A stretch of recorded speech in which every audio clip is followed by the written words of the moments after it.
Test, son, test.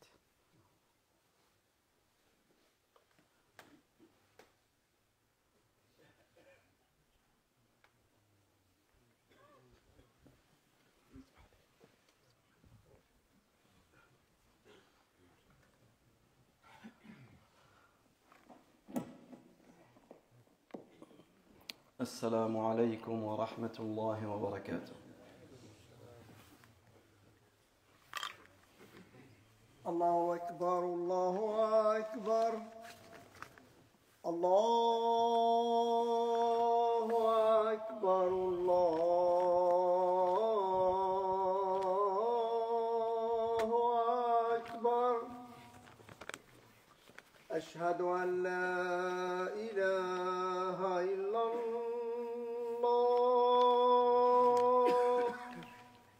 أشهد أن لا إله إلا الله أشهد أن محمدًا رسول الله أشهد أن محمدًا رسول الله حي على الصلاة حي على الصلاة لا حول. حي على الفلاح حي على الفلاح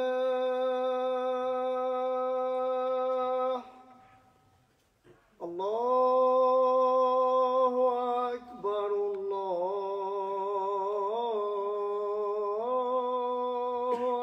أكبر لا إله إلا الله.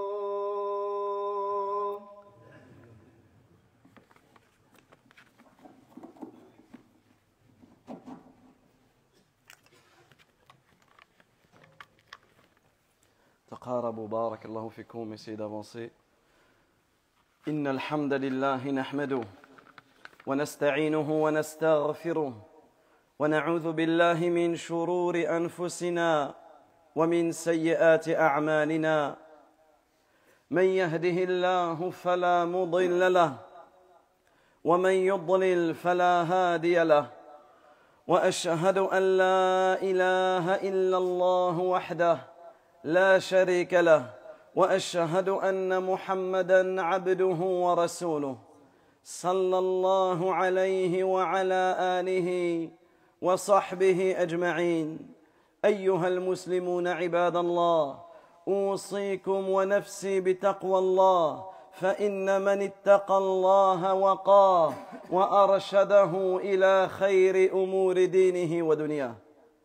أيها المسلمون، وإلى وقفة أخرى متجددة مع نبأ وفاة رسولنا الكريم محمد بن عبد الله صلوات الله وسلامه وبركاته عليه، نبأ وفاة خير عباد الله جل وعلا وخليله ومصطفاه صلى الله عليه وسلم، خير من دعا إلى الله جل وعلا، من دعا إلى طريق الله المستقيم، خير الورى وإمام الهدى وقدوة عباد الله صلى الله عليه وسلم. Chers serviteurs d'Allah tabaraka wa ta'ala, je vous recommande ainsi qu'à moi-même la crainte d'Allah azza wa jal.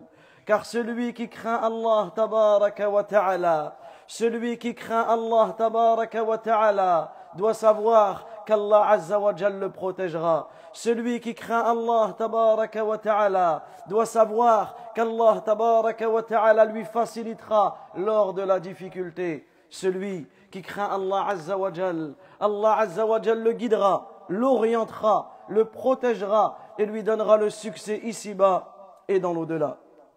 Et chaque semaine, chaque prêche du vendredi, l'imam des musulmans recommande à la communauté musulmane de craindre Allah Azza wa Jal. Et à chaque fois que les musulmans entendent cette recommandation, ils doivent se remettre en question. La semaine dernière, on m'a recommandé de craindre Allah. Aujourd'hui, on me recommande de craindre Allah. Est-ce que j'ai craint Allah durant cette semaine? Est-ce que j'ai obéi à Allah tabaraka wa ta'ala comme il se doit? Est-ce que je me suis écarté des désobéissances? Ou en réalité, je ne suis pas redevenu meilleur? Ou en réalité, je ne me suis pas amélioré? Le prêche du Jumu'ah, c'est pas simplement un moment, on vient, on s'assoit, on écoute et on repart, non. C'est un moment qui doit nous faire évoluer. C'est un moment qui doit nous faire grandir. C'est un moment qui doit nous rendre meilleurs. Mais si le Jumu'ah ne nous rend pas meilleurs, si c'est simplement une étape dans ma semaine, psychologiquement et mentalement, je suis venu au Jumu'ah et je continue ma semaine comme si de rien n'était. En réalité, nous serons interrogés au jour de la résurrection sur tout ce que nous avons entendu. Parmi les questions sur lesquelles nous serons jugés, Yawm al-Qiyamah, c'est sur la science, ce que l'on a entendu, ce que l'on a appris. Est-ce qu'on l'a mis en pratique? Donc nous allons aujourd'hui, par la permission d'Allah tabaraka wa ta'ala, nous arrêter une nouvelle fois sur la nouvelle dramatique que la communauté musulmane a subie lorsqu'ils ont appris la mort de notre noble prophète Muhammad sallallahu alayhi wa sallam. Et nous allons nous arrêter d'une autre manière que celle dont nous nous sommes arrêtés la semaine dernière. Nous allons essayer de méditer sur quelques moments lorsque les compagnons radiyallahu anhum ont appris l'annonce de la mort de notre noble prophète Muhammad alayhi salatu wa salam. Et comme vous le savez, l'annonce de la mort de notre noble prophète Muhammad sallallahu alayhi wa sallam était un événement tragique pour la communauté musulmane. Le meilleur des serviteurs d'Allah Azza wa Jal est mort. La meilleure créature d'Allah tabaraka wa ta'ala est morte. L'être le plus aimé auprès d'Allah tabaraka wa ta'ala est mort. L'élu, le meilleur des prophètes, le meilleur des messagers, le meilleur de ceux qui ont appelé au droit chemin, au chemin d'Allah Azza wa Jal, le chemin droit, le meilleur des ascètes, l'imam de la guidée, l'exemple des serviteurs d'Allah tabaraka wa ta'ala est mort, sallallahu alayhi wa sallam.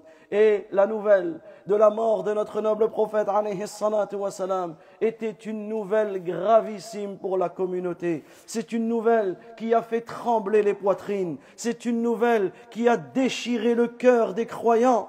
Et cet événement gravissime est rempli d'exhortations, de méditations et de leçons à en tirer.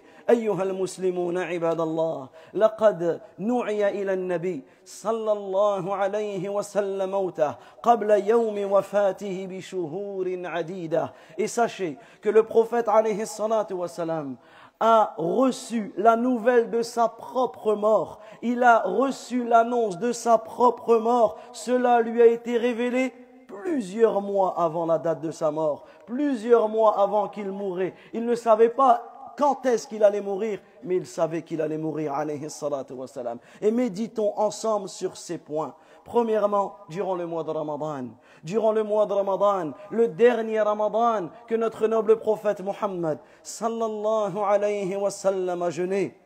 Et chaque Ramadan, nous nous devons de se souvenir que c'est peut-être le dernier Ramadan que nous allons vivre. Nous ne savons pas, et loin de savoir, est-ce que nous allons vivre jusqu'au prochain Ramadan. Mais si Allah, tabaraka wa ta'ala, nous prête vie, si Il nous donne la vie jusqu'au prochain Ramadan, jeûnons ce mois de Ramadan comme si c'était le dernier. Notre noble prophète, alayhi salatu wa salam, il nous a informé que l'ange Gabriel, l'ange Jibril, durant le dernier Ramadan que le prophète alayhi salatu wa salam a jeûné à passer, il lui a enseigné le Coran à 2 reprises. Alors que les autres Ramadans passés, il lui a enseigné le Coran à une seule reprise. Alors le prophète alayhi salatu wa salam, qu'est-ce qu'il a dit? Wala urani illa qad hadara ajali. Et je vois en cela que ma fin est proche. Et je vois en cela que ma fin est proche, que mon heure est proche. Également, 2 mois après le Ramadan, le dernier Ramadan que le prophète alayhi salatu wa salam a jeûné, qu'est-ce qu'il s'est passé comme grande adoration? Hajjatul Wada', le pèlerinage d'adieu. Et durant les Ayyam Tashriq. Donc Ayyam Tashriq, ce sont les 3 jours qui suivent Eid al-Adha, les 3 derniers jours du pèlerinage. Au milieu de ces 3 jours, Allah tabaraka wa ta'ala a révélé une sourate. Une sourate qui est venue annoncer la mort du prophète alayhi salatu wa salam. Une sourate que la plupart d'entre nous connaissons. Cette sourate qui est venue annoncer la mort du prophète alayhi salatu wa salam, elle a été révélée durant le pèlerinage, durant les jours de Tashriq, alors que le prophète alayhi salatu wa salam accomplissait son pèlerinage. Et cette sourate, c'est sourate al-Nasr. Idha jaa nasrullahi wal fath. Lorsque arrive la victoire et le secours d'Allah tabaraka wa ta'ala, wa ra'ayta an-nas yadkhuluna fi dinillahi afwaja, et que tu vois les gens entrer en masse dans la religion d'Allah tabaraka wa ta'ala, fasabbih bihamdi rabbika wastaghfir innahu kana tawwaba. Alors célèbre la gloire de ton Seigneur et implore son pardon, car c'est lui le grand accueillant au repentir. Et par la révélation de cette sourate, le prophète sallallahu alayhi wa sallam a compris que sa mort était proche. Il a fait par ce pèlerinage, il a fait plusieurs adieux à cette communauté. Et il a fait plusieurs exhortations éloquentes qui font frissonner les peaux, qui ont fait couler les larmes des compagnons et qui ont fait trembler les cœurs. Et ce pèlerinage fut surnommé le pèlerinage d'adieu. Et cette année fut surnommée l'année de l'adieu. Et le khutbah et les différentes exhortations et prêches que le prophète alayhi salatu wa salam a fait s'appellent khutbatul wada', notamment celle-ci, le khutbatul wada', le sermon d'adieu, puisque le prophète alayhi salatu wa salam, lorsqu'il a reçu la révélation de cette sourate et qu'il a compris que sa mort allait arriver, alors il a exhorté ses compagnons. Il leur a rappelé les règles de la religion. Il leur a rappelé les ordres et les interdits. Il leur a recommandé la crainte d'Allah Azza wa Jal et il les a exhortés.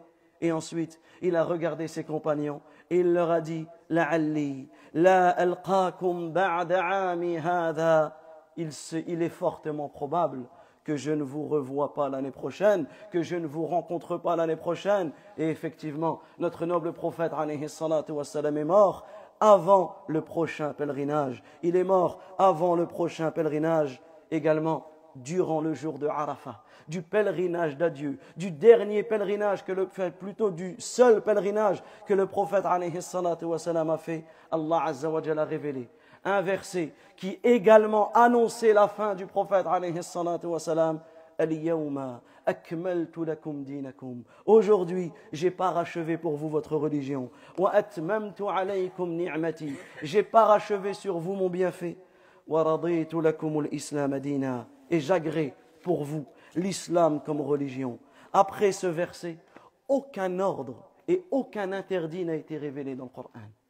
Après ce verset, aucun ordre et aucun interdit n'a été révélé jusqu'à ce que le prophète alayhi salatu wa salam meure. Et après la révélation de ce verset, le prophète alayhi salatu wa salam a ressenti que sa fin était proche. Car dans ce verset, Allah tabaraka wa ta'ala nous informe que la religion a été transmise, que la mission du prophète alayhi salatu wa salam a été achevée.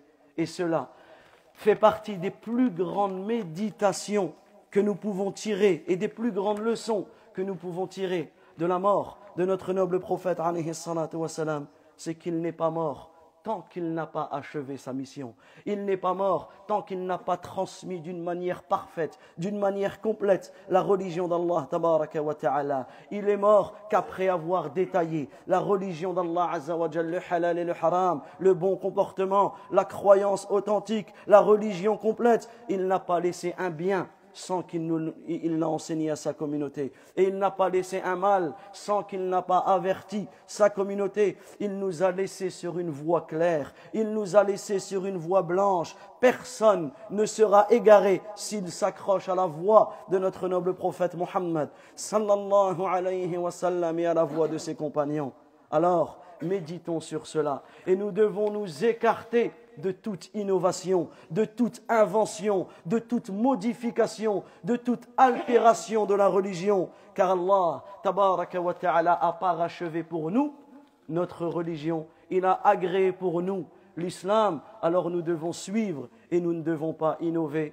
أقول قولي هذا وأستغفر الله لي ولكم ولسائر المسلمين من كل ذنب إنه ولي ذلك والقادر عليه فاستغفروه يغفر لكم إنه هو الغفور الرحيم.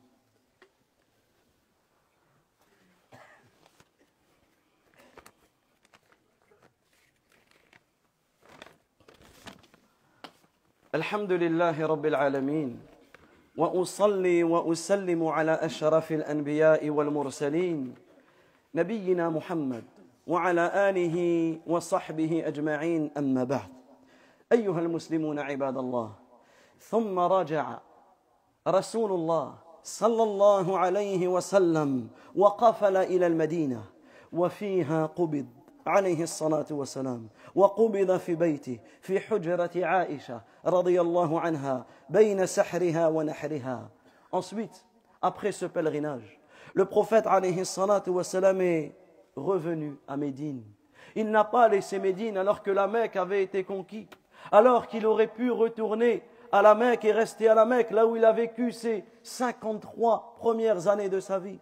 Mais notre noble prophète alayhi salatu wa salam n'a pas oublié le bienfait que les gens de Médine lui ont fait. Alors il est retourné en direction de Médine. Notre noble prophète alayhi salatu wa salam, après ce pèlerinage, il est reparti dans cette ville, la ville de Médine, où il est tombé malade, où il est mort. Dans cette ville, il est enterré. De cette ville, il sera ressuscité. Et sa tombe sera la première tombe qui sera ressuscitée Yawm al-Qiyamah. Et le prophète, alayhi salatu wa salam, il est mort à Médine, il est mort dans sa maison, il est mort dans la chambre de Aïcha radiyallahu anha. Et après sa mort, Abu Daoud, rahmatullahi alayhi, rapporte d'une manière authentique que 2 compagnons ont demandé l'autorisation à Aïcha radiyallahu anha d'entrer. Ces 2 compagnons sont Omar ibn al-Khattab et Al-Mughira. Aïcha radiyallahu anha qui est totalement perdue. Notre noble prophète Mohammed sallallahu alayhi wa sallam vient de mourir. Il est allongé à cet endroit. Il est mort entre sa poitrine et sa cuisse. Alors, elle leur donne l'autorisation d'entrer. Et là, les 2 observent et regardent le prophète alayhi salatu wa salam. Al-Mughira, il comprend tout de suite que le prophète alayhi salatu wa salam, il est mort. Il comprend directement qu'il est mort. Omar, radiyallahu anhu, il observe notre noble prophète alayhi salatu wa salam, mais il n'arrive pas à concevoir que le prophète alayhi salatu wa salam, il meurt. Alors il regarde le prophète alayhi salatu wa salam confiant, et qu'est-ce qu'il dit?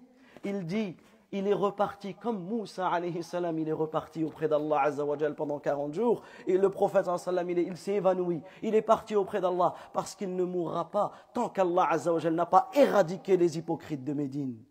Ensuite, ils sortent, et arrivé à la porte, avant d'arriver, que tous les compagnons vont leur demander ce qui se passe, Al-Mughira, il regarde Omar radiyallahu anhu, il lui dit, ya Omar, mata Rasulullah sallallahu alayhi wa sallam. Le messager d'Allah, alayhi salam, il est mort. Il est mort, il n'y a pas plus clair que cela. Omar se met en colère contre Al-Mughira et de lui dire, il n'est pas mort, il s'est évanoui, il n'est pas mort, il est reparti auprès de son Seigneur, il ne mourra pas tant qu'Allah Azza wa Jal n'a pas éradiqué les hypocrites. Ensuite, qu'est-ce qu'ils font? Ils sortent et tous les gens, imaginez les compagnons, ils ne savent pas. Est-ce qu'il est mort? Est-ce qu'il n'est pas mort? Certains sont de l'avis de Omar, d'autres sont du même avis que le Mughira. ثم جاء أبو بكر رضي الله عنه ودخل على رسول الله صلى الله عليه وسلم وهو مسجى يعني بثوبه قد مات عليه الصلاة والسلام. Ensuite Abu Bakr radiyallahu anhu, qui au moment de la mort du prophète alayhi salatu wa salam n'était pas présent. Parce que comme on avait vu dans le prêche précédent, il était parti le voir après la prière, il a vu qu'il était bien et il est reparti auprès de sa famille dans les hauteurs de Médine. Alors il a été cherché, il est revenu, il n'a parlé à personne. Il est rentré auprès du prophète alayhi salatu wa salam, et il a trouvé que le prophète alayhi salatu wa salam était recouvert de sa bourda, de son vêtement. Il s'avance et il découvre le vêtement du prophète alayhi salatu wa salam. Il découvre le visage de notre noble prophète alayhi salatu wa salam. Il l'observe, il le regarde, il s'en rend compte qu'il est mort et il dit Inna lillah wa inna ilayhi raji'un. قد مات رسول الله صلى الله عليه وسلم إنا لله, nous appartenons à Allah, wa inna ilayhi raji'un, et c'est vers lui que nous retournerons. Le messager d'Allah sallallahu alayhi wa sallam est mort. Ensuite Abu Bakr radiyallahu an, il s'avance au niveau de la tête du prophète alayhi salatu wa salam. Il lui embrasse le front et il dit wa nabiyya, ô mon prophète. Ensuite il se relève, ensuite il avance sa tête, il embrasse encore une fois le front de notre noble prophète alayhi salatu wa salam, et il dit wa Safiya, et ensuite il avance encore une fois et il embrasse encore une fois notre noble prophète alayhi salatu wa salam, et il lui dit wa Khalila, ô mon bien-aimé, ô mon pur, ô mon proche, ô mon prophète. Et dans une autre version, il dit, je sacrifierai mère et père pour toi, ô messager d'Allah. Et tu es beau, yani tu es pur, vivant comme mort. Ensuite, Abu Bakr, radiyallahu an, de sécher ses larmes et de sortir auprès des compagnons. Les compagnons ne savent plus dans quelle situation se mettre. Omar, radiyallahu an, est debout, en train de parler, en train d'exhorter les compagnons. Mais Abu Bakr, radiyallahu an, avance et tous les compagnons délaissent Omar pour aller vers Abu Bakr. Et Omar va vers Abu Bakr. Et là, Abu Bakr, radiyallahu an, ويتقدم الصديق أمام هذه الجموع في المسجد في خطب جسيم يخطب خطبة بليغة. Alors ici, Abu Bakr, radiyallahu an, il arrive devant toute cette foule, cette masse de compagnons qui sont totalement déboussolés, qui sont totalement dans l'ignorance totale de la situation du prophète alayhi salatu wa salam. Et Abu Bakr a cette mission d'annoncer à la communauté musulmane la mort du prophète alayhi salatu wa salam. Alors il s'avance, tout le monde s'avance vers lui, et là il a fait un sermon qui a fait trembler les cœurs, il a fait un sermon qui a fait frissonner les peaux, il a fait les éloges d'Allah tabaraka wa ta'ala, il a proclamé la louange d'Allah tabaraka wa ta'ala, et ensuite il a récité la parole d'Allah azza wa jal, où Allah tabaraka wa ta'ala s'adresse au prophète alayhi salatu wa salam, innaka mayyitun wa innahum mayyitun, tu vas certes mourir et eux aussi vont mourir. Ensuite il récita le verset en entier. Ensuite Abu Bakr radiyallahu an récite un autre verset où Allah azza wa jalla dit wa ma Muhammadun illa rasul qad khalat min qablihi ar-rusul afa in mata aw qutil inqalabtum ala a'qabikum. Certes, dans le sens du verset, certes Muhammad sallallahu alayhi wa sallam n'est qu'un messager parmi d'autres. D'autres messagers sont passés avant lui. S'il vient à mourir ou à être assassiné, est-ce que vous allez retourner sur vos pas? Alors Abu Bakr radiyallahu an, après avoir cité les versets du Coran, il a prononcé cette parole qui est connue de tous. Il a prononcé cette parole qui est restée, qui est gravée dans la communauté musulmane, où il a dit faman kana ya'budullah, quant à celui qui adore Allah, fa huwa Allah al-hayy alladhi la yamut, fa inna Allah hayyun alladhi la yamut. Celui qui adore Allah, qu'il sache qu'Allah est vivant, il est le vivant, celui qui ne meurt jamais. Wa man kana ya'budu Muhammada, mais quant à celui qui adorait Muhammad sallallahu alayhi wa sallam, fa inna Muhammadan qad mat, certes Muhammad est mort. Alors Omar radiyallahu an, il dit, c'est à ce moment-là que j'ai compris que le prophète sallallahu alayhi wa sallam est mort. Omar radiyallahu an, il dit, mes jambes, c'est comme si qu'on m'a dérobé mes jambes, c'est comme si qu'on m'a coupé mes jambes. Omar est tombé par terre, il est tombé par terre, c'est deux hommes qui ont dû le relever. Et il dit, lorsqu'Abu Bakr radiyallahu an a récité ce verset, c'est comme si c'est la première fois que nous avions entendu ce verset, alors que ce verset il est dans le Coran, alors que les compagnons ont récité centaines, si ce n'est des milliers, même plus, ce verset. Mais ils ont dit, c'est comme si c'est la première fois que nous avons entendu ce verset, alors que c'est un verset qui est dans le livre d'Allah Azza wa Jal. Omar lui-même, il dit, il n'y a personne dans les rues de Médine qui récitait ce verset en boucle. Et il dit qu'il s'est évanoui. Voilà les quelques leçons, les quelques mérites, les quelques exhortations de la vie, de la mort de notre noble prophète alayhi salatu wa salam. Et la plus grande des exhortations que l'on peut tirer également, c'est cette parole qu'Abu Bakr radiyallahu anhu a citée, cette parole remplie de tawhid, remplie d'unicité d'Allah tabaraka wa ta'ala. Bien sûr, le prophète alayhi salatu wa salam ne mérite pas l'adoration. Il est lui-même un serviteur d'Allah azza wa jal. Il adore Allah. Donc nous adorons Allah comme lui, il a adoré Allah. Il est le messager d'Allah sallallahu alayhi wa sallam. Nous devons le suivre. Nous devons le prendre comme modèle et nous devons le prendre comme exemple. Et je terminerai par une chose qui me perturbe totalement, surtout lorsque je fais le prêche. Subhanallah, nous vivons une époque qui est très étrange. Durant le prêche où les musulmans sont réunis, les musulmans sont ici pour augmenter leur foi, nous trouvons des personnes qui sont bien souvent dans le fond de la mosquée, mais ce ne sont pas des personnes qui arrivent en retard, des personnes qui sont là des fois avant tout le monde, mais qui restent au fond de la mosquée. Et durant le prêche, qui discutent, et durant le prêche, qui rigolent, et durant le prêche, qui discutent. Pendant le prêche, là, pendant que j'étais en train de vous parler, je les ai observés, je me suis dit peut-être ils ne comprennent pas le français. Non, ils comprennent ce que je dis. Peut-être ce sont des nouveaux, c'est peut-être la première fois de leur vie qu'ils viennent à la mosquée. Non, ce ne sont pas des nouveaux. Subhanallah, nous vivons un moment où nous nous rappelons de la mort du prophète alayhi salatu wa salam. Mais c'est quoi l'objectif de se rappeler de la mort du prophète alayhi salatu wa salam? C'est de prendre conscience à quel point nous devons le placer dans notre cœur, à quel point nous devons l'aimer plus que notre propre personne. Et nous devons le suivre. Et le prophète alayhi salatu wa salam lui-même nous a recommandé de venir tôt au Jumu'ah. Lui-même, le prophète alayhi salatu wa salam nous a recommandé de venir dans les premiers rangs. Et lui-même, il nous a recommandé de nous taire. Il y a quoi de compliqué que de se taire durant le Jumu'ah? On ne te demande pas de parler. On ne te demande pas de parler, encore moins de rigoler. On te demande de venir et d'augmenter ta foi. Voyez-vous pas la situation dans laquelle nous vivons? Regardez nos vies, regardez nos nuits, regardez nos jours. Nos vies sont remplies de désobéissance, nos vies sont remplies de péchés, nos vies sont remplies de manquements. Qui d'entre nous est prêt à mourir maintenant? Qui d'entre nous est prêt à accueillir l'ange de la mort maintenant? Qui? Ce sont ces moments-là que nous avons besoin. Imaginez les personnes qui sont dans leur tombe. Qu'est-ce qu'ils aimeraient être avec nous ici au Jumu'ah? Imaginez les personnes qu'Allah Azza wa Jalla a égarées. Leur cœur est égaré. Des personnes qui viennent me voir en venant à la mosquée, ils pleurent et disent j'arrive pas à venir à la mosquée. Toi, Allah Azza wa Jalla, il t'a ouvert cette porte. Allah, il t'ouvre cette porte, tu peux venir au Jumu'ah. Des personnes qui sont emprisonnées par cette dunya, ils n'arrivent pas à venir au Jumu'ah. Toi, Allah Azza wa Jalla, il te facilite le Jumu'ah et t'es là, tu rigoles. Et t'es là, tu discutes.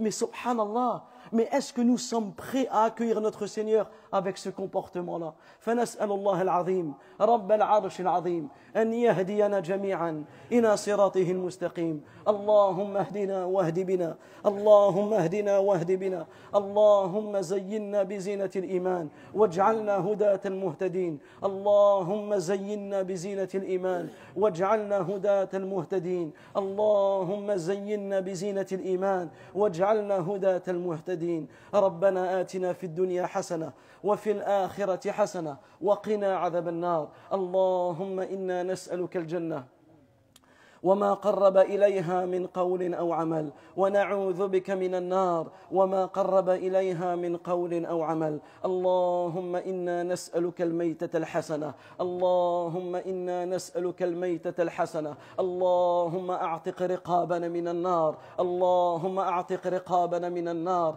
اللهم أعتق رقابنا ورقاب آبائنا وأمهاتنا وأزواجنا وإخواننا وذرياتنا من النار. اللهم اللهم اهدنا واهد بنا، اللهم اهدي شباب المسلمين وضل المسلمين، اللهم اهدنا واهد بنا، اللهم اشف مرضى المسلمين، اللهم رب الناس مذهب البأس اشف مرضى المسلمين، أنت الشافي أنت الشافي أنت الشافي، لا شفاء إلا شفاؤك، شفاء لا يغادر سقما. اللهم ارحم موتى المسلمين، اللهم ارحم موتى المسلمين، اللهم ارحم موتانا وموتى المسلمين، اللهم اغفر للمسلمين والمسلمات والمؤمنين والمؤمنات الأحياء منهم والأموات. اللهم صل وسلم وبارك وأنعم على رسولنا الكريم محمد بن عبد الله صلوات الله وسلامه وبركاته عليه، كما أمركم الله جل وعلا في كتابه: إن الله وملائكته يصلون على النبي